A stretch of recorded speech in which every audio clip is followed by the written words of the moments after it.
Hello, everybody, and welcome to our fourth consecutive victory green hour as the Philadelphia Eagles defeat the Washington Commanders in the first divisional matchup for both teams.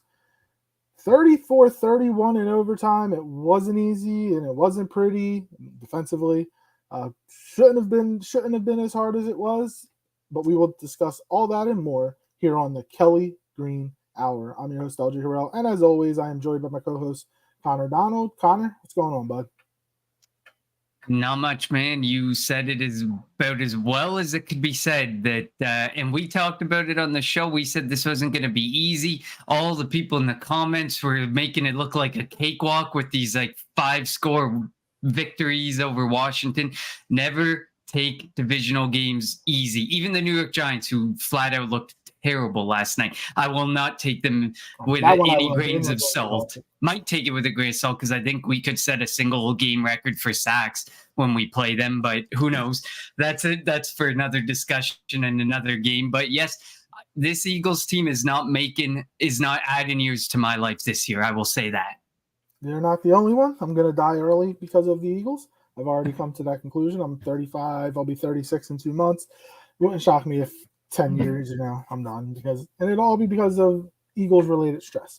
Before we continue with the analysis of the game against Washington from Sunday, as always, follow us on Twitter at Kelly Green Hour. Follow Connor on Twitter at Connor10. Follow me on Twitter at LJHarrell54. And follow Edge of Philly Sports on Twitter, YouTube, and Facebook at Edge of Philly Sports. And you can also go to the Edge of Philly Sports, website, edgeofphillysports.com.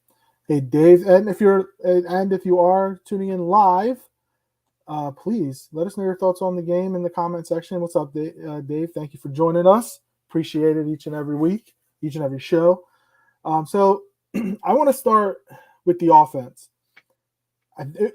Easily Jalen Hurts' best performance of the season, passing the ball anyway, over 300 yards passing. A.J. Brown went off. Maybe that little conversation they had on the sideline against Minnesota had an effect. AJ went off for 175, 2 touchdowns.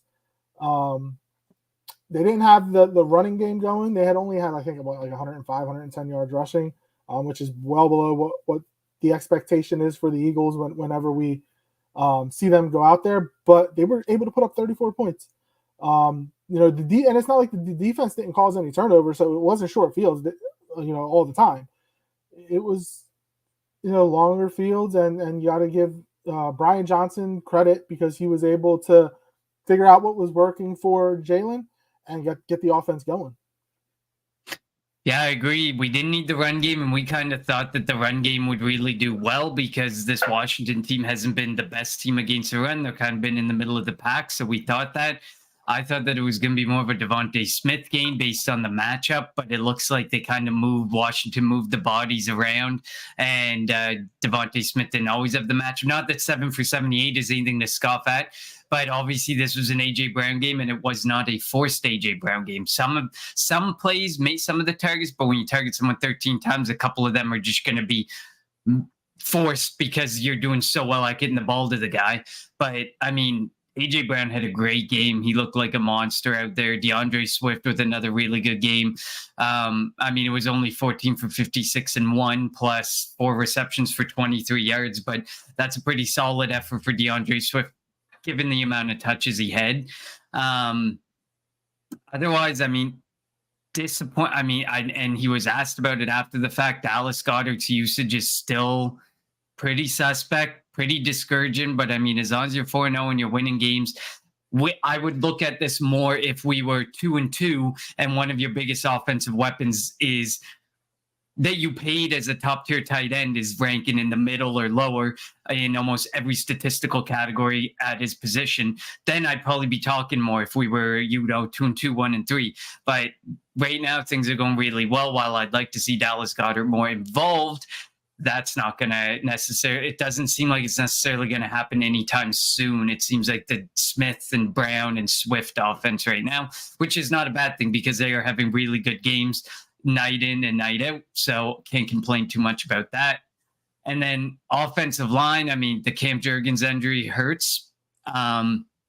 Yeah, so like Sue Opeta stepped in and did pretty well. So Sue Opeta is really good at pass blocking, but the run block, and maybe that's where the running game went wrong. He was the Eagles' best, if I'm not. And again, I hate PFF numbers and whatnot, but he was the best pass blocking offensive lineman, I think, but the worst run blocking offensive lineman for the Eagles. So that is definitely going to be something that the Eagles have to figure out going forward. The Rams, Aaron Donald's probably going to be like, he's probably licking his chops, going to line right over Sue Opeta this upcoming Sunday. Who knows? I mean, it's not like who he played was soft defenders. So, I mean, ultimately, that's whatever. It sucks that Jurgens goes down. I would have liked to seen him play more and get more experience, and hopefully I mean, they say it's week to week, and hopefully the injury gets better pretty quickly, and he's able to get back out there in 3 or 4 weeks or less. But for now, I mean, I find the hardest part of being a blocker is pass blocking. So if you're that good at pass blocking, I feel like you can work on the run blocking and you can get there with the run blocking, especially when you play that front defense. I preferred pass blocking over run blocking. That's just me. But I get what you're saying, because for run blocking, all you're doing, you're just going forward, and attacking the guy that's across from you. But in a pass block, you kind of have to set back and they can come at you. But I was always fond of pass blocking. Mr. Crockpot, thanks for joining us. LJ's favorite player, James Harden, will probably show up to camp tomorrow. So which fat suit is he going to be in? Because he does not want to be with that franchise, and I can't blame him. But let's get to a winning franchise that we're talking about. So the one thing about I know that there's been a lot of questions when it comes to Jalen Hurts about him running the football. Last year, now he's got 3 touchdowns through 3 games. Last year he had 4 touchdowns, or he has 3 touchdowns on the ground through 4 games this year. Last year I think he had 4 or 5 through 4 games. So like he's still productive in terms of getting into the end zone. But there's been a lot of plays where he just goes down. And I think we talk about this a lot, but again, we kind of have to bring it up. Is he being told? Obviously, he's being told he needs to protect himself, because they put a big investment in him, and they can't win a Super Bowl without him. Marcus Mariota is not leading this team to a Super Bowl. He's not Nick Foles from 6 years ago. But is he taking it like trying to figure out a way to? Is he protecting himself too much? Because like there was a play when he had, was it Forbes coming at him or a safety coming at him? Yeah, he had I think he had the nickel cornerback coming on him, and he turtled. Last year he would have made a move, made a miss, or put a shoulder, or run through him, drop the shoulder and run through him. Is he being too protective when running the football? Are they putting too much of a leash on him when running the football? Like, do they need to let him go a little bit? Because if Jalen Hurts isn't going to be able to use his legs, I don't know if he's worth $250 million. You know what I mean? Yeah, and it's kind of frustrating to watch, because on plays like that play specifically, that he was told, he's being told to protect himself. It's so blatantly obvious. That is a play that he would lower the shoulder. If you're going up against a linebacker who's bigger than you, stronger than you, I get dropping in that situation. But this guy is probably 50 pounds, 60 pounds smaller than Jalen Hurts, and he literally turtled and went down when he easily could have made it a first down. He didn't try and make a move. He didn't try and do, and even if you don't want to run through the guy anymore, even if that's your form of protecting, I think he could have made some sort of move to make a guy miss. Like you said, in prior years, he's put guys on skates, and he didn't even make that effort. But I agree with you. If you can't use Jalen Hurts' legs, he's worth easily $10 to $15 million less per year. If I were to put a value on it, those legs are worth about $10 million a year in what they produce from a touchdown perspective, a yardage perspective, and in an offensive advantage perspective. Unless the Eagles think the tush push is worth that much, because apparently nobody else in the NFL can run it. Who knows? Mr. Crockpot, Nakua, and Cup. Yeah, we're definitely going to talk about that Friday. That's going to be a lot of that matchup is definitely going to be interesting, especially if Kupp is back, and I think he will be back. Allison, thanks for joining us. I bet someone that Hal would get sacked 10 times. You're probably not the only one, but of course, our defensive It line. sounds like it was a better bet to take that on Monday night with Daniel Jones, because no one thought he was going down 11 times a game with Seattle rushing. The Giants' offensive line is trash. Brad, thanks for joining us. Let's go Phillies. Yep, I think it's going 3 games, by the way. My prediction, the Phillies win tonight, lose tomorrow, and then comes down to Thursday. And Hal was way better than I thought. Definitely was. We made Hal look like Tom Brady out there. And when we get to the defensive side of the football, we'll definitely talk about that. Like, we shouldn't have been thinking, oh, the Eagles left Sam Howell too much time after they scored the go-ahead touchdown. It should not have come down to overtime. But we're going to stick with the offensive side of the football right now. The offensive line, again, pass blocking, really good. A.J. Brown, phenomenal. Devontae Smith had that one really good catch where he got up high. He tends to have a couple catches like that against Washington. He did last year too. So, he's special. He's really special. And it's awesome how excited Devontae gets for his teammates, and especially AJ. Now, I don't know if I see that same excitement from AJ when Devontae has a big game, but you can tell, like, Devontae loves playing, like, loves his teammates, loves playing for this team, loves playing with AJ. And I think that camaraderie is something that definitely, like, is going to be key going forward. And, like, think about it, the Eagles haven't played a full 60-minute, 100, like, the game that we anticipate them playing, and they're 4-0. I know that they're only a game up in the division with over Dallas, and they're tied with San Francisco right now for the best record in the league. So they have to win these games that they're supposed to win, because we know what's coming up. We know that stretch of games that the Eagles have, that they need to be able to build some type of cushion. So if they lose a game here, lose a game there, it won't affect them in the division or conference race. Yeah, I agree on that point. Like, we haven't seen the Eagles play full 60-minute, both sides of the ball, all 3 facets of the game. Although, I mean, if we want to talk special teams, I feel like that's been the best facet of their game all season so far. Mostly, 80% Jake Elliott, but they otherwise. By the way, are we ever going to get a punter? Because man isn't good either. No, but I mean, I guess if you're only punting a couple times a game, you're not overly worried about it. But to the same point, eventually one of these guys we work out has to work out in some way, you would hope. I mean, we're not punters in the NFL, but you would think the job can't be that hard when that's your sole job. Like, offensive linemen, they got to worry about blocking. They got to worry about, pass block, run block, and the schemes, how to run plays. Your job is literally to catch the ball, kick the ball as far as you can. It is frustrating to watch the punters go, but I mean, Britton Covey had another pretty good game. Of course, we knew after taking hit after hit after hit, something was going to happen. He's in the concussion protocol right now, which is not a surprise, and not the last time I think he'll be there.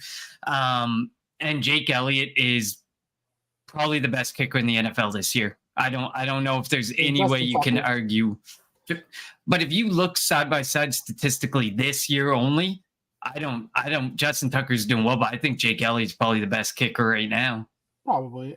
He's so it's great too. Like they have to get to the 40-yard line, and they feel very, very comfortable kicking the football. And like, it's awesome that Sirianni can go up to Jake and be like, all right, where are you comfortable from? And he says, I'm comfortable from here. And they get there and he booms it. Like, even though I thought the kick was going right, and I was like, oh no, but then it swerved in. Yeah, kind of came back in. Yeah, is Jake Elliott the team MVP? Yes, he's easily the team MVP, I think. I feel like based on he had 4 field goals, 2 extra points, so he scored 14 out of the 34 points. I feel like he's probably scoring on par with the offense this year per game average alone, or very close to it, because I mean, when you add in the potential defensive points and stuff. If it wasn't for Elliott, the Eagles might be 2-2, 1-3 right now. Probably. Yeah, because not every kicker goes out there and hits between 50 and 60-yard field goals as consistently as Jake Elliott. Mm-hmm. Like, there's probably, count on one hand how many can do that in the NFL right now consistently without a doubt, you would put them in that situation and trust that they're going to hit that 9 times out of 10, or even more, 99 times out of 100. So that definitely we wouldn't be in this spot, because he's hit a few 50-yarders. I think he's hit maybe 1 or 2 60. I know he missed a 60-yarder, but I think he hit one, at least one this season as well. So he's definitely having a really good season. He's definitely by far the team MVP, because like we said, we haven't seen a full 60 minutes from anybody, and we haven't seen through the 4-game stretch. I don't think I can say that there are 4 straight games that any one player has played super effectively and been really good to the point that you're our MVP. We could talk about Jalen Carter. We could talk about it. But I mean, I also think if Jalen Carter plays more snaps, his effectiveness goes down a little bit, but he's still had really. I don't know. I think I want to see him play. I think, I mean, we're eventually going to have to, because Fletcher Cox can't continue to play the amount of snaps that he's playing. So I think that he won't end up being healthy down the stretch if you keep letting Cox play 55-60% snaps. He just won't be healthy. Yeah. So we'll see what happens with the snap dispersion, and maybe we'll get to a point where the Eagles are blowing teams out, that they, like, if Cox or Carter are playing, like, they play a bunch of snaps in the first half, but then the offense is throwing up 28, 35, 31, 35 points, and the Eagles have a 3-touchdown score, and then they don't have to go out there in the back end of the third quarter, fourth quarter, which could help them. So, we'll see what happens. Obviously down the line, a couple tough games coming up. We know we had the Los Angeles Rams this week, and again, we'll talk about that on Friday. Give you our prediction and get you set for that game. Let's jump over to the defense for the Eagles. I mentioned it earlier. They made Sam Howell look way too good out there. He was using his, as Mr. Crockpot says, it was so freaking frustrating how many times Howell beat the Eagles defense with his legs. 100% agreed. It was only 6 for 40, but those 40 yards came at such crucial points in Washington drives that it was infuriating to watch, because it was always, a third down, third and long, second and long, coming out of coming off a penalty for the Commanders or something. And they had a long situation, and he was always able to get that 10 plus yards that he needed on multiple occasions. Like 6 for 40 doesn't jump off the board, but when you see those 6 attempts and those 40 yards, they all came at such crucial points. And the Eagles defense didn't force a turnover. The running game for Washington didn't. I mean, they had more yards rushing than the Eagles, which was surprising. They had 107. But like it felt like after that opening drive that Washington had, it had a feel of last year's game in Philly on that Monday nighter. And the Eagles' first loss, I was like, oh God, here we go again. To where Washington was going to control the line of scrimmage, hold on to the football, possess it, keep time of possession. The Eagles only had. So the Eagles didn't force any turnovers. They got to Howell 5 times, I think. Yep. 3 times. Correct. 5. 5 times. So they did it. The one thing that the Eagles really, really, really need to fix, though, penalties. They had 11 penalties, and they felt like they came at crucial times. And I need to talk about some of them were a little questionable. Half of them were questionable. Half of them were very questionable. Yeah, we won't sugarcoat it here. Like the PI on Slay, like that wasn't a PI. That was weak. That one was really weak. Awful. The holding or PI on Morrow, that was weak. That I think turned a third down, or what would have been a fourth down, into a first down. That's why, to me, whenever they say what's the hardest position to play in football, I will never question anyone who says cornerback ever again. Like, what do you want these defenders to do?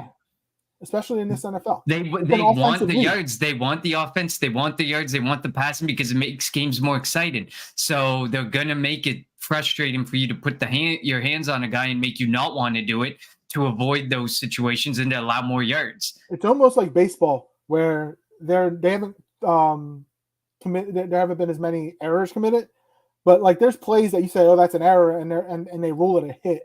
It's like obviously they want more offense in the game, they want more hits, and that's going to be the excitedness, for fans to come in.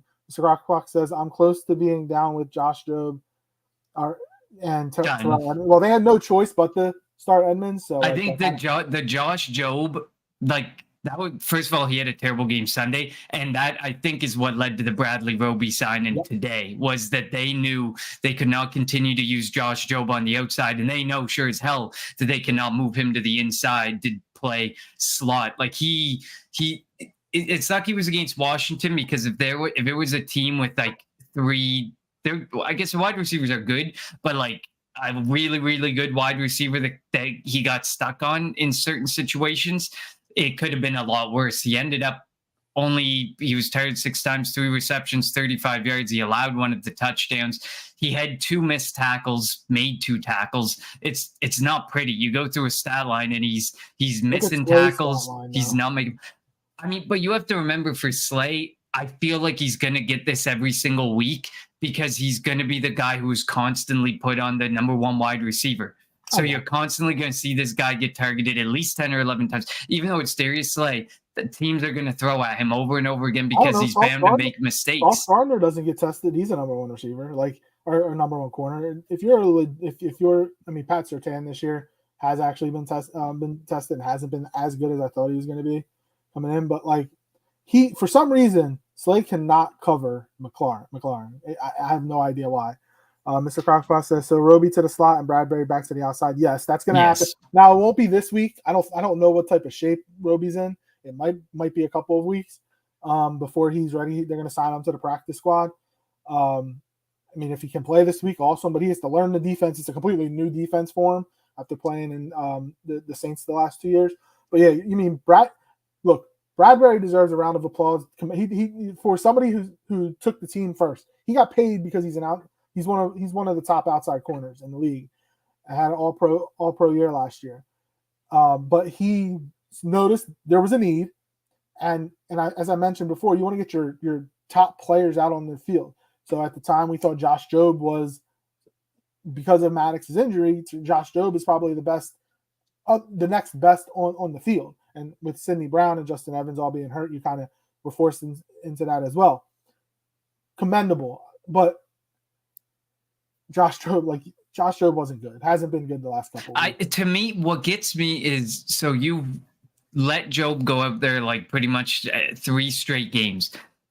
You cannot sit there and tell me, seeing how Jobe has been playing, that there's no reason not to have given Eli Ricks or Keely Ringo a chance. Ricks over Ringo. But why not even put him out during the 4th quarter? Just watched Jobe have a terrible full 4 quarter. I would say he's had a terrible full 10 quarters, 11 quarters since he's come in for Bradbury went in for Maddox and he moved to the outside to cover for Bradbury. But you've watched him have 8 quarters where I don't know if I can pick out any more. I can count on one hand how many plays he made that were commendable or good or worthwhile to look back and watch a replay and say that was a good play in 8 quarters. You can't tell me at some point you weren't willing to look to Eli Ricks or give somebody else an opportunity to get out there and try and ball. Who knows what you get? Maybe you don't even have to make the play for Roby. Although I like the play for Roby. This feels like, some of those Howie moves where he's looking, he's got a veteran guy, the rest, everybody else is young. Jobe's young, Ricks is young, Ringo's young. He's got a really young room outside of Bradbury and Slay. He brings in someone with experience on the outside and on the inside. So exactly, he brings good experience. He brings versatility. So I definitely think that it's a good move to do this, but I am frustrated by the fact that they didn't give Ricks a chance, even for a quarter, just to see, what you got, because eventually these guys got to touch the field. They're going to be touching the field. You've protected them and made them the future of your, cornerback room. So why not give them a shot? I mean, unless it's more of a mentality thing, because you don't want them to go out there and get beat. But like you said, if you have a couple, which this week they didn't have a couple touchdown league, but going forward, if you can get a big lead, throw them out there. Let Slay and Bradbury sit. Gary, thank you for joining us. Jobe, horrible call in the end zone. The guy pushed off. I don't remember specifically, but it wouldn't surprise me. The refs were terrible. There were a lot. So on one of the tush push plays, they called the offsides on Landon Dickerson, but Deron Payne's hand was literally underneath the football. The tackle next to him, his helmet was literally halfway over the football. How that wasn't offsetting at the very least makes zero sense to me. They definitely And have to figure that out. and to me, in that situation, it's not a game situation like a bang bang play. Like you don't need the free shot over top of like that everybody saw and was like, look at this. You don't need that. This wasn't one of those situations where it's like a bang bang play between a cornerback and a wide receiver. This was so blatantly obvious, and the miss was horrible. The only team I feel worse for from a ref perspective is the New York Jets got absolutely right through the coals against the Chiefs. But I mean, but I digress. This game was pretty bad as well. So we'll see the Jets in 3 weeks, I think. No, we see them in 2 weeks because we have the Rams and then the Jets. What's up, Anthony? Thanks for joining us. Yeah, like let us know your guys' thoughts on the I definitely want to take a go at this comment. Special shout out to Reed Blankenship's forum for being so great and sacrificing itself.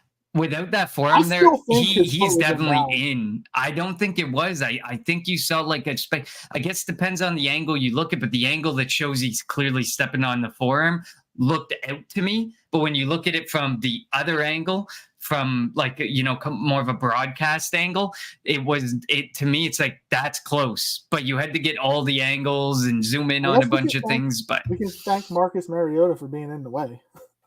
Because he was standing right there. I mean, I thought in the way the game was going, the way the refs were, I thought they were going to overturn it and call it a completion. Because if they would have called it a completion on the field, they would have not been able to overturn it. Yeah, that's one of those situations where you had to stick with the call on the field. Because I think either way you went, you could have made the argument either way. But I do think the biggest thing is if Reed Blankenship's forum's not there, it is 100% a completion. For sure, he got that foot down. Now, because his foot's not on the ground, so it's rolling. It rolls to the. And that's the savior. So I was like, that looks like it hurt a ton, but it might have saved the game. Hopefully, his arm isn't broken. We can't afford to lose him. He's the best safety, which I don't know how much that means. Yeah, Anthony says I'm surprised Blankenship's arm didn't break. Yeah, that's for how fast the play's going. I mean, I think it was McLaurin. I mean, I know he's not a huge guy, but I mean, for how fast the play was going and to have that come down on you, yeah. Gary, 100% agreed with you. I hate it's 3rd and 7. Let's play 10 yards off. It's 3rd and goal from the 5. Let's play 10 yards off. I'm 100% in agreement with you. Especially the game tie and drive. The game tie and drive, like the prevent defense has to be the most frustrating and such a useless defense to ever use. It never prevents you from works. Winning. Yeah, exactly. Prevents you from more often than not. You are giving up points, the points that you need to not give up when you use the prevent defense. And it makes zero sense to me how defensive coordinators can continue to look to that and say, but the analytics. To me, I bet it's 50-50. If anything, it might be 51-49 in favor of the defense. You can't tell me that the analytics speak overwhelmingly to the prevent defense. It was frustrating beyond belief. So the offense, Brian Johnson and the offense progressed. I think Sean Desai in the defense regressed this week. The passing defense, especially. Don't, except for the linebackers. We're going to get into the linebackers, but they definitely. I don't know if Nakobe Dean's got a starting spot when he gets back. You're not supposed to lose your starting job when you get injured, but he might have. And we're talking about a guy, Nick Morrow, who got cut. They brought him in the offseason and got cut. I thought he looked really good in the preseason. I was shocked when Morrow got cut, and I think I had him on mine. We both had him for special teams purposes, but little did we know he was going to be this effective on the defense with kind of this looks like one of the better linebacking duos in years. Watching Cunningham and Morrow the last 2 weeks, and I know it's only 2 weeks, so we may be overreacting to a small sample size, but so. Is Morrow, or I guess who's the better linebacker, Morrow or Cunningham? They do different things. That's the thing. Morrow's been really effective, rushing. Cunningham stood his ground from a coverage standpoint. And he's a tackling machine. I mean, the guy had 13 tackles last game. And I think the game before that, he had double-digit tackles. So Cunningham's an absolute machine in the run game. So they just play two very different roles, but they complement each other so well that I don't think people are saying, can you put Dean back into it? I don't think you can put Dean back into it unless one of these guys regresses that much. Yeah, and I love Dean. So So Mr. Crockwise says I'll go Morrow just a little bit better than Cunningham. I mean, I think we're kind of pick apples and oranges at this point. They're both really good right now. Best linebacker since who was the linebacker in 2017? Why am I drawing a blank? Nigel Bradham. Yeah, best linebacker since Nigel Bradham easily. Probably. I would say probably. I know it doesn't say much. So like since it definitely doesn't say much because they don't value it. And I think Morrow over Cunningham because Morrow has more of the splash plays. Morrow had 3 sacks. It looks beautiful. And the game before that, he had a sack. So you're obviously going to sit there and you're going to like the guy who's making the plays. Cunningham's doing the dirty work, kind of like one of the defensive linemen. He's an extension of the defensive line. Morrow, who used to be on the Chicago Bears, had 3 sacks this past week, has 4 for the season. Khalil Mack, who used to be on the Chicago Bears, has 6 sacks. You know how many sacks the Chicago Bears have as a team this year? 2. It's bad. They're terrible. Justin Fields is also 2, but like I've always said, you should not, especially if you're drafting a quarterback. And again, it's working for Houston right now, but like if you're drafting a franchise quarterback, don't hire a defensive coach. Hire an offensive coach, but that's a different story for a different Anthony says Philly's defensive coordinator disappointed me because he should have blitzed most of the time. Washington's the team he blitz a lot and Desai keeps playing shitty zone and playing conservative. He deserves to be fired. So this feels like the rash, reaction like Jonathan Gannon last year. He does play Desai plays more conservatively than I thought he would. And it is frustrating. From the Vic Fangio kind of they come off the same tree. So you're never going to see I don't know what it is with the Eagles defensive coordinators and coming here and being so conservative and then going elsewhere and being more aggressive. But to me, you're never going to get a guy who blitzes a whole lot. So not a defensive coordinator here. I just don't think it's in the nature of the hiring process of our coaches to bring in an overly aggressive defensive coordinator. Those overly aggressive defensive coordinators are the ones who pretty much have head coaching jobs, like the Todd Bowles of the world and stuff. Jim Schwartz is aggressive now with the Jim Schwartz is more aggressive. Their defense is good too. I mean, I know they lost to the Ravens, but their defense is pretty good. Nakobe Dean snap count week 1 was 61%. I guarantee you the snap count percentage is less than 40 when he returns. It wouldn't shock He's me. only going to come to rest Cunningham or Morrow to give him a playoff. Cunningham and Morrow off the field right now, unless again over the next couple of weeks, because Dean has 1 or 2 more weeks on IR before he can 2 weeks, I think, before he can come off. So unless their game falls off or they get hurt or something, yeah, I can see that. But even then, if their game falls off, you expect inconsistent play sometimes. Yeah. I don't think it would have to be the most dramatic fall off ever to knock off the 2 or 3 games. We see 3 games from Cunningham, 2 games from Morrow that we've seen from those guys. Now, obviously, Cunningham wouldn't be the at-risk guy. I don't think you can take Cunningham off. He's a tackler machine. He's got the size. Morrow and Dean are the smaller linebackers. They would be the ones who you have to take Morrow off for Dean. You can't take Cunningham off for Dean. It just doesn't make sense. Yeah, and again, obviously it all depends on the health. When does Desai get fired? He's not getting fired this year. Anthony, you sound like LJ last year with Jonathan Gannon on the games where Gannon did bad, and then he would give you that good game that makes you say maybe he doesn't deserve to be fired. Oh, I never said no. Even if he had, I realized our schedule last year and the quarterbacks we were going against. That's the reason why Gannon's defense looked good. That's the reason Jonathan Gannon got a head coaching job. I don't know how. I mean, granted, Arizona's actually playing a lot better than I anticipated them playing, so who knows? But yeah, why did AJ get drug tested? Mac had 6. It's crazy, and I think Elliott also got drug tested, if I'm not mistaken. I wouldn't be surprised. Elliott, you got to figure out what's going into that leg. You have a big game, and then you're going to get randomly tested. It doesn't make sense. Desai's not getting fired. The Eagles' run defense. It's true. I mean, the run defense is amazing. Washington, but they were giving up 40 yards a game prior. So yeah, they're not. But I mean, you can't blame the defensive line for the 40 yards. You also have to think all the injuries in the secondary. Like Avante's out, Sidney Brown was out, Justin Evans. Who I know Justin Evans isn't good, but he was still out. There's still a lot of injuries. Dean's out. So it's going to take some time. For like the offense, we talked about it in the offseason. The offense is pretty much set. We have a new running back who's better than Miles Sanders, and we have a new right guard, probably on par with Sayamalu. Maybe Sayamalu is a little bit better, but the offense was set. Even if they had a new offensive coordinator, like it's still Sirianni's offense that he devises the game plan. But defense, brand new defensive coaching staff at almost every level. I mean, the defensive line coach is back, but it was like a new linebacker coach, new secondary coach, and all that. So, and Sean Desai is Blankenship that got tested. Sean Desai is very well respected and well regarded around the league, so I think he will get it together a bit. He just needs time to get used to it. I mean, you do have to protect some of those injuries and some of those weak points. The safeties besides Blankenship are terrible. We haven't found one that's been good beside Blankenship. Then you have Josh Jobe out there, so you're protecting all these different weaknesses. I don't think it's how he would like to play. I don't necessarily believe that he's putting in a system that he wants in there, but he knows he has to protect certain things. And on the defensive line point, I don't know if I would blame the defensive line for the 40-yard Sam Howell head.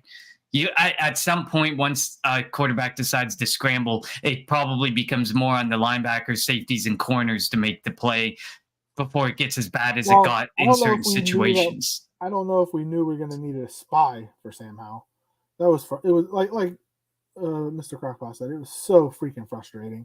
And he got so much time to throw on those plays. Like he waited and waited and waited. And then they obviously the offensive and defensive line parted. And eventually he had this huge running room and there was nobody there to stop him. Quentin says AJ deserved to get tested after that bonehead penalty. Taunting Batman is the chillax.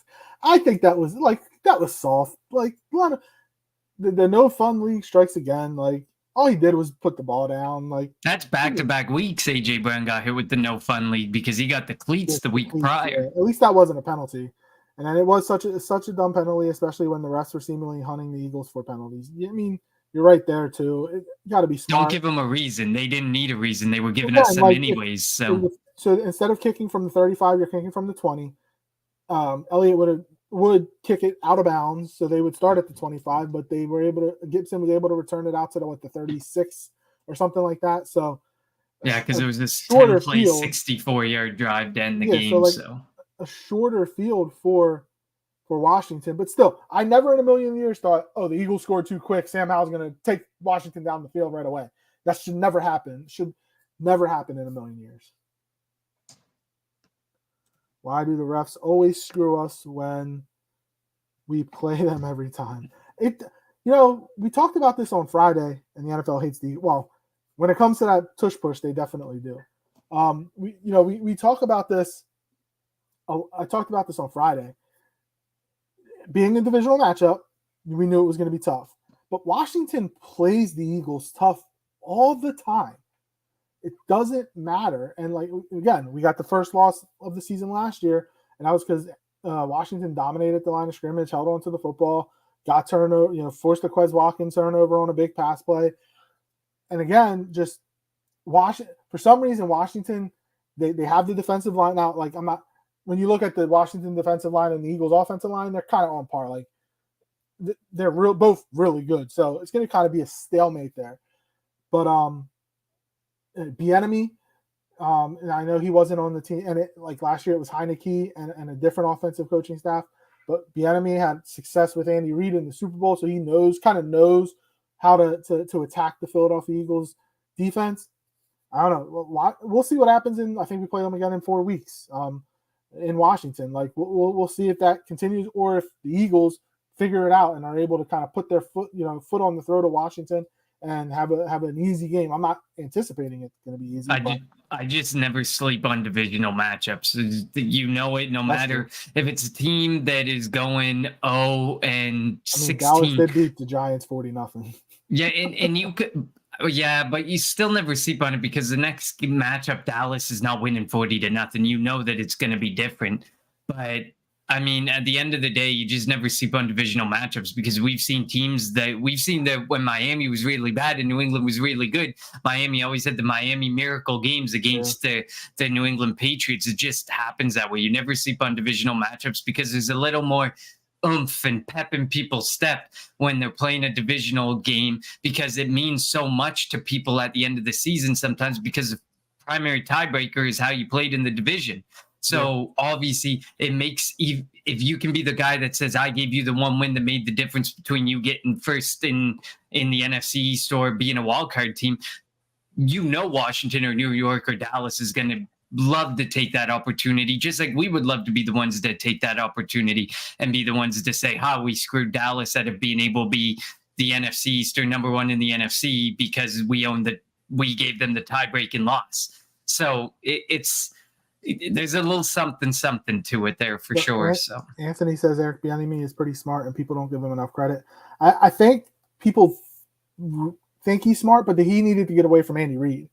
And I think like there's certain coaches, like Deuce Staley was on the Eagles coaching staff forever, and he tried to get the head coaching job here, and it didn't happen. I think people wanted to see him go elsewhere. He went to Detroit. He's in Carolina now. We'll see what happens with him in terms of head coaching jobs in the future. But he needed to get away from Andy. We needed to see his offense. Yeah, that he can run his own offense, and it's crazy how in the preseason and training camp how the Washington players were complaining because they were being coached tough. Like that's why they're perennial losers. Take the coaching. You guys don't win. You have somebody who's got a couple Super Bowl rings on their finger. Take the coaching. Let them try to help you out. Let them try to get you guys wins. And why don't they use Penny at all? I was shocked that Penny wasn't dressed on Sunday, and we talked about it last week. Again, when we talked about it in last week's game against Tampa, when they had the 2-score lead in the fourth quarter, they were using Gainwell, and Penny's just sitting on the sideline. I'm going to say, if they knew they were getting DeAndre Swift, they would have never signed Rashad Penny. And they're kind of just holding on to him just in case there's an injury. Other than that, I have no idea. I wanted to see Penny behind this offensive line. In Seattle, he was getting he had a bunch of carries where he before he would have a bunch of yards after contact or something. Imagine him get behind the best offensive line. That was Seattle's offensive line. So yeah, I'm perplexed too as why Rashad Penny isn't being used, and I guess maybe they're just holding him just in case there's an injury, God forsaken. If Swift goes down, if Gainwell goes down for a longer period of time instead of a week, but yeah, it doesn't make much sense to me. No, I mean, you're talking about a guy who has, I think, the best yards per attempt in the NFL over the last few seasons, over the last 2 or 3 seasons. So like it makes no sense to me. This guy owns a multiple 150+ yard games, and there's no way you can't tell me he could not get behind this offensive line and go off for 100 yards on even like 10 or 12 attempts. Like he just needs minimal attempts and he can probably make a big difference. It is very confusing what is going on with that situation. But at the end of the day, I mean, it is what it is. I think Penny would be better than Gainwell personally, but the Eagles love Gainwell, so we're not going to see that. And then DeAndre Swift, I think, is best running back in the room. I think he's one of the better running backs. I think he's probably, besides Saquon Barkley, the best running back in our division. So I think he's a really good running back, but he needs to stay healthy. And that's the thing. So that's why there's going to be a heavy rotation, and we're going to constantly see a near 50-50 split between him and Gainwell, because it's what's going to keep both of them healthy and the most fresh as the season goes on. Yep, there'll always be a running back by committee. There'll never be a true number one. They don't believe in that. It's also stupid to use Gainwell in the second half. Yeah, I mentioned that last week, like 2-score lead. Let's see what Penny has. Also, what did you think of that 3rd and 11 call when they handed it to Gainwell? And I think that one was so. I think we got where he had the line of scrimmage or lost a yard. And when you're running on 3rd down in that circumstance, I think it was still like early in the second half. Like it wasn't even, to me, it's like, this is a throw play. You're not right. You're not killing any clock. You're not accomplishing much by running on 3rd down in this situation. It was, some of the play calls are still a little confusing on both sides of the ball, obviously. And in that situation, I think they just said, let's just get another 30 seconds off the clock. And really, that was it. But I mean, I still don't like the play call. We need to be a bit more aggressive. I would like to see us more aggressive at times than we are. And I get it. They have a lot. We mentioned it. They have a lot of trust in Elliott. But come on, like give the offense a chance to convert it, maybe get a touchdown instead of a field goal. I'm hopeful we'll eventually see Penny when it matters in a few weeks. I don't know if they're going to. unless there's an injury, again, it comes back to health. That's 2 healthy scratches in 4 weeks. And then in a game where Gainwell was not even there, he didn't even touch a ball. Or he touched like 2 or 3 times. Like, there's clearly something there where they have no intention of using him barring a major injury. There's no way I see it. It doesn't. Again, it just doesn't make much sense. And again, if they knew they were going to be able to get Swift, he probably wouldn't be here, and he would be elsewhere, and the Eagles would be fine with the stable of running backs they get. Quentin says, "What do you guys think about throwing the TD late in regulation instead of running the clock out and kicking a field goal?" I'm going to go back to, it doesn't make sense that we left Sam. It should never go through your mind that Sam Howell has too much time on the clock. There was a minute and 42 seconds or a minute 45 after. Yeah, it was a minute 45 because it was a 10-play, 64-yard drive in 1 minute and 43 seconds. Yeah, so I wasn't, and again, the unsportsmanlike penalty on AJ Brown didn't help because they were able to get the ball out to the 36 instead of having it at the 25. I kind of wish on that the second to last play they would have let the receiver catch the football because he would have been down at the 1 and they had no timeouts left. But there was an incomplete pass, and then Washington was able to have another play beyond that. But I have no issue with scoring a touchdown because who knows what happens with, I know that the game went into overtime, and we know that Lovato, man, and like the operation, the field goal operation is usually really good for the Eagles, but who knows what happens? What if it gets blocked? They pick it up and return it for a touchdown. Like I'm trying to score I don't want to say as quickly as possible, but I'm trying to score a touchdown in that situation. I have no issue with them scoring a touchdown in that situation. I just have an issue with the way the defense was called for the next offensive possession for Washington. Just made no sense.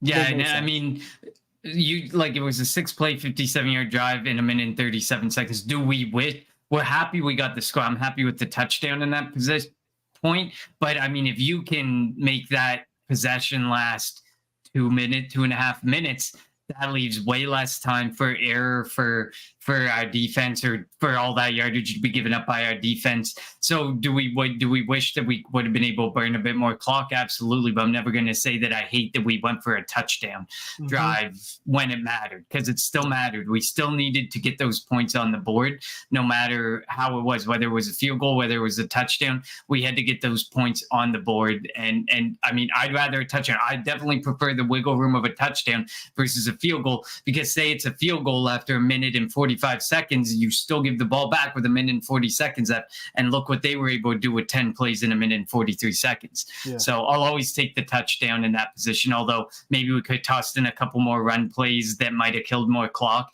And then we're not even talking about an overtime win. But yeah, it shouldn't have went to overtime. Can't be too picky. Yeah, Gary says, why doesn't Hurts run like he did last year? We talked about it. I'm under the impression that they told him, bro, protect yourself. We have a massive investment in you. We can't win the Super Bowl without you. We talked about that one play where he ran out and the slot corner was coming to him. That's a play the last 2 years. He's making a move, putting him on skates. He's running through him. I don't know what it is, but he's definitely like turtling up a lot easier this year than he was in the past. I'm hoping that we see it going forward. They start letting him off the leash a little bit, and like his running isn't the same. So the RPO game isn't the same. The QB draws haven't really been the same, even though he had a good one on Sunday.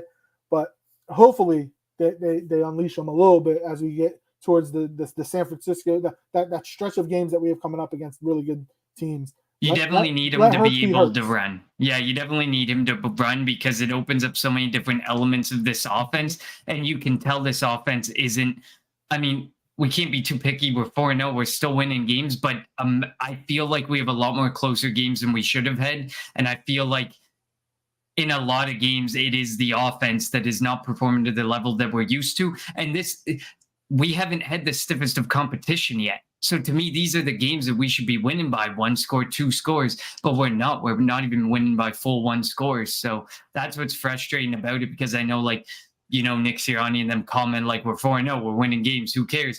But to the same point, these are the games that you should be winning, A, and B, they're the games that we should be asserting more of dominance and power over the teams than we are, and unfortunately, we're not. Yeah, like if you think about it, looking at the schedule, we obviously have the LA coming up, then the Jets. Like, but 2 wins, we would assume. I hate to assume, but let's just say 2 wins before you have that Miami game on Sunday Night Football, which should be. I know Miami got beat down by Buffalo, but Miami's good.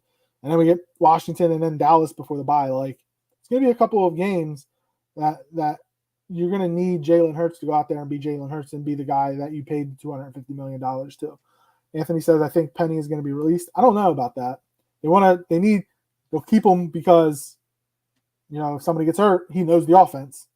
I mean, it's kind of a crappy situation for him, but it is what it is. And it's such a banged up position that eventually you get thinner and thinner, and a team may look to acquire Penny. Like, Howie's a smart guy. He's not releasing Rashad Penny at a position that's so frustratingly banged up year over year and so minimally valued. Somebody would take Penny in a heartbeat if they were down like their starter and their backup running back or something. I think someone would come knocking for Penny. And like you said, if anything, we're not going to release him. He's already counting against the cap every single week. At this point, it doesn't make much sense because with each week, you're not going to get that much dead cap back by cutting this guy. He's more valuable on your team as potential trade bait or as just a guy in case an injury happens. Yeah. AJ taunting was horrible. Yes, it was. There were a lot of horrible calls, at least half of the 11 penalties, at least 5 of them, I would say. What do you think of Brian Johnson? I think he has progressed every week. And we talked about it. First week against Bill Belichick. Second week against Brian Flores. Third week against Todd Bowles. This past week against Jack Del Rio. He hasn't had an easy welcome to the NFL, welcome to play calling, schedule for him. But I think he's kind of figured it out. I mean, in the Minnesota game, they realized that they couldn't really throw the ball. They went to the running game, and he didn't shy away from it, except the early fourth quarter after the AJ thing. But they stuck with the running game.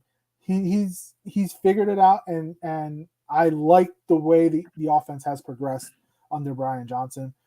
If we can, figure out a way to get Dallas Goedert involved more, that'll be even better. I agree. I don't know what it is about the Dallas Goedert situation. I mean, I know when 20 to 25 of your targets are going to 2 guys, sure thing, week in, week out. It's tough to figure out where the remainder of those 10-ish targets are going to go. But I mean, Dallas Goedert was so effective last year. He was so good after the catch, and just his usage has been right near the line of scrimmage. Like, throw the ball, go out and get yards after the catch, but they don't protect him. Like, they're in those screen plays where he's out there, not even screen plays. He goes out to the flat all by himself. Like, they're not using him in the middle of the field. They're not opening up the middle of the field any. Most of the work is being done on the outsides with Devontae Smith and AJ Brown. It is frustrating with the way they're using Dallas Goedert, especially the way you paid Dallas Goedert and what we've seen Dallas Goedert to be capable of. I would like to definitely see him get more involved. But so far, I agree with you. I think Brian Johnson's getting the hang of this. He's getting better at it. Mm-hmm. I don't think he is getting a head coaching job next year. Like a lot of people thought, like he was just going to fly into a head coaching job next year. I don't know if we see that right away, but he's a smart guy. He's a good coach. He's going to get his opportunity someday. But it takes time. It takes time to have it is Nick Sirianni's offense, but it takes time to, even if you have your own offense, to know what situations to implement what plays in. So it's even harder to me to look at a play sheet and have to make the play calls from not even your offense and knowing situationally which ones work when. So obviously I expected this through the first few weeks, that it would be a learning experience and figuring out when to use what, when, and who to use in what situations. But agreed. Dallas Goedert, if they can unlock Dallas Goedert, I think that's the only thing that we need to get going. Gary asked, do you think Howie would go after Taylor at the trade deadline? I'm assuming you mean Jonathan Taylor. The answer is going to be a big fat no. DeAndre Swift would be good. I mean, unless there's injuries to multiple running backs and they kind of have no choice. But no, they won't. I think they're going to go after a safety. I think at first coming into the year, I said linebacker and safety is where they needed to improve. Linebacker looks right now, knock on wood, linebacker looks good right now. They need another safety. Whether that, if they could go after Budda Baker, don't think it's going to happen, but a Budda Baker, maybe a Jeremy Chin. Jeremy Chin can play safety, can also play nickel corner. Somebody of that stature. They're not going to be able to get like an all. Buda would be like an all-star type of player, but yeah, like I don't foresee Jonathan Taylor again. The Eagles are a running back by committee. You're not going to have one legit number one running back. So I don't think Taylor is going to be traded to the Eagles. It wouldn't shock me if I had to say a team that Jonathan Taylor was going to get traded to, I would say the Buffalo Bills. I still think that there's a chance with Green Bay. I think Green Bay has the need more than anything. I think after the last 2 weeks, there's no way Miami's involved at the same price point that they were, 4 weeks ago when the season was starting, and they were willing to maybe give up a second plus or something like that offer. But now all the reports are pretty much out there saying, that the Colts aren't getting anywhere as close to their asking price. They pretty much burned the bridge with Jonathan Taylor. So you're going to have to sell him for a lot cheaper than you want to, or you let him walk in free agency. And I think no matter what, I think the bridge is burned there. I don't think he's coming back. But to the same point, that in the offseason, I don't know who's willing to pay the running back position, especially Jonathan Taylor. I mean, he's an elite talent. He's such an incredible talent. But Philadelphia, you got one of the best offensive lines in the league, especially from a run blocking perspective. You're just going to keep going cheap at the position, and look how it worked out. DeAndre Swift, Rashad Penny, Kenny Gainwell. Look at Miles. We got Miles Sanders paid. That offensive line pretty much got him paid. All four running backs make less than what Miles Sanders makes, right? So, like, yeah, exactly. How he's never going to value this position. Like Howie's priorities: offensive line, defensive line, quarterback, receiver, corner. Like the other positions, they'll figure it out. They'll find a way to plug and play. Make it cheap and plug and play. Yep, plug and play. All right. So before we finish off here, let's give our unheralded player of the week for week 4. Wow, we're about to go to week 5. It's crazy how fast the NFL season goes. For week 4 in the NFL, it doesn't have to be from the Eagles-Washington game. And for unheralded, we don't want any of the superstar players. Like AJ Brown had a big game. You don't want him. So who's your unheralded player of the week for week 4, Connor? I'm going with Devin Witherspoon of the Seattle Seahawks. I mean, he had an incredible game. This was a guy who was mocked to the Philadelphia Eagles like 100 times. And I was okay with it. I really wanted Devin Witherspoon. Yeah, he ended up going 5th. So he ended up going out of our range anyways. And then we landed Jalen Carter 4 picks later. So I'm not complaining. But he had 7 total tackles, 2 sacks, 1 pass defended, 3 quarterback hits, and of course he had the 96-yard return touchdown that pretty much sealed the Giants' fate. Compared him to now, I think in terms of swag or whatever, he compared him to Dion. I don't think he's saying he's gonna be Dion, but wearing number 21, like he looked, and he miss like the first couple of games of the season, if I'm not mistaken. Think so, yeah. He looked really good. He was definitely all over the field. That Giants offensive line is so bad. They're definitely bad, but I mean, we like you can, no matter how bad someone is, you can't take away from how some of these guys played. Like when you put up multiple sack games or get a 96-yard interception return, those are big deals to me. And I don't care how bad that line is.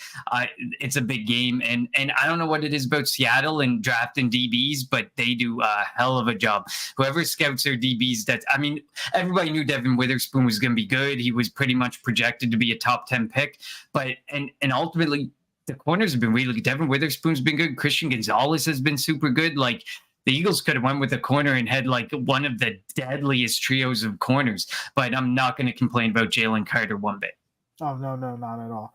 All right, my unheralded player, I'm going with Nick Morrow. I mean, 11 tackles, 3 sacks.